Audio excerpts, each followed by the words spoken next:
Hello दोस्तों आज आपको एक ऐसी कहानी सुनाने वाला हूं जो आपके थॉट को चेंज कर देगा, जो आपकी सोच को बदल देगा। एक सेफर्ड की कहानी जो पूरी दुनिया के खजाने को हासिल कर जाना चाहता है, जो पूरी दुनिया को घूमना चाहता है, जो पूरी दुनिया के खजाने को हासिल करना चाहता है।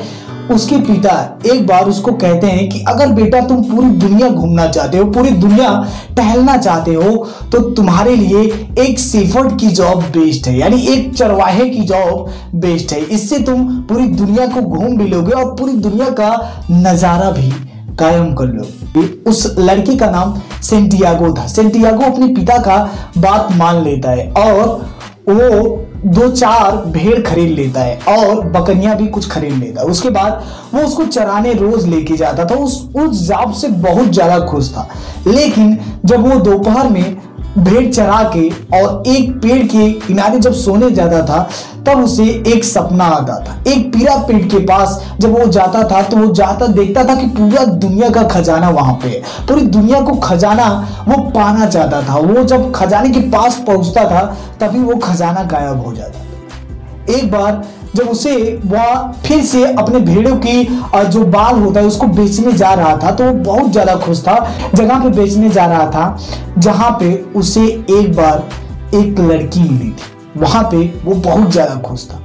तो वो जाता है और कुछ पैसे वहां से बेच के उसको पैसे लेके आता है। और पैसे आने के बाद जब वो पेड़ के नीचे आराम करता है तो वहां पे उसे फिर वही सपना आता है जो उसे सपना आ रहा होता है। जब वो फिर से अगली बार भेड़ की बेचने जाता है, भेड़ की बालों को बेचने जाता है, तो उसे रास्ते में एक बूढ़ी औरत मिलती है। और वो बूढ़ी औरत बहुत ज्यादा फेमस थी कि ये दूसरे के स्वप्न के बारे में बताती थी। तो वो बूढ़ी औरत उनको बताती थी कि बेटा तुम्हें कोई स्वप्न आता है। तो आदमी पूछता है, सेंटियागो पूछ ही लेता है कि बताइए कि मुझे ये स्वप्न क्यों आ रहा है, ये खजाना क्या है, मैं इस तक कैसे पहुंच पाऊंगा। तो वो औरत बताती है तुम खजाने तक पहुंच तो जाओगे, मैं वहां तक का रास्ता तुम्हें बता तो दूंगी, लेकिन तुम्हें मुझे 10वां हिस्सा खजाने का मुझे देना होगा।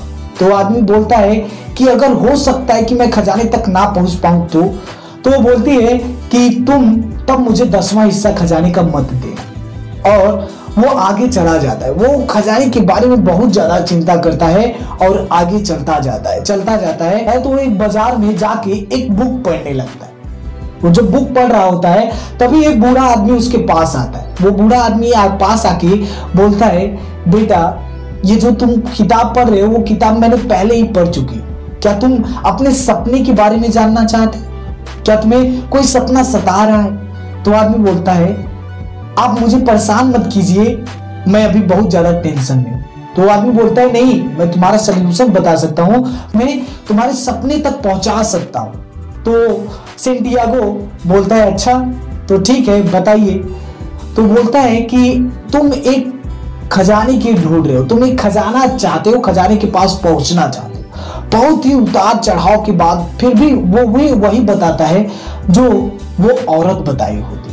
और उसके बाद ये भी कहता है कि तुम जैसे ही पिरामिड के पास पहुंचते हो तुम्हारा सपना टूट जाता है, तुम्हारी आंखें खुल जाती हैं। तो आदमी जाता है और इजिप्ट वो पहुंच नहीं पाता है, बहुत ज्यादा दूर रहता है इजिप्ट। तो इजिप्ट जाते जाते उसे पैसे खत्म हो जाते हैं, उसके पास पैसे नहीं होते हैं।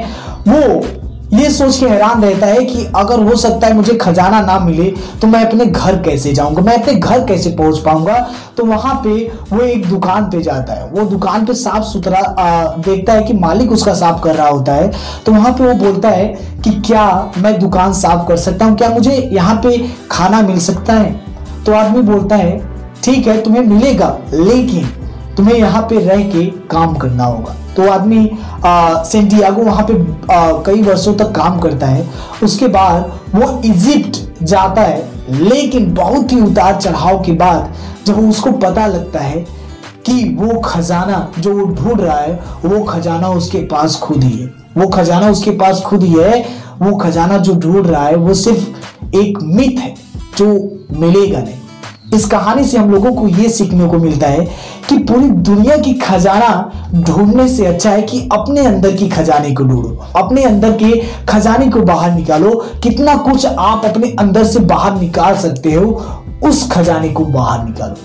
आप समझ ही गए होंगे कि मैं किस बुक की बात कर रहा हूं। मैं बात कर रहा हूं द अल्केमिस्ट बुक की, जिसको लिखा है पाउलो कोएल्हो ने। इस बुक 24 सालों से बेस्ट सेलिंग रही है, तो आप चाहें तो ये बुक पढ़ सकते हैं। बहुत ही अच्छी बुक है। अगर आपको लगता है कि आपके सपने कभी पूरे नहीं हो सकते हैं ना, तो ये बुक सिर्फ आपके लिए है। ये बुक बहुत ही अच्छी है, आप पढ़िए। और हाँ, चैनल को सब्सक्राइब कर लीजिएगा, क्योंकि ऐसे वीडियोस आपको लगातार मिलते रहेंगे। So thanks for watching.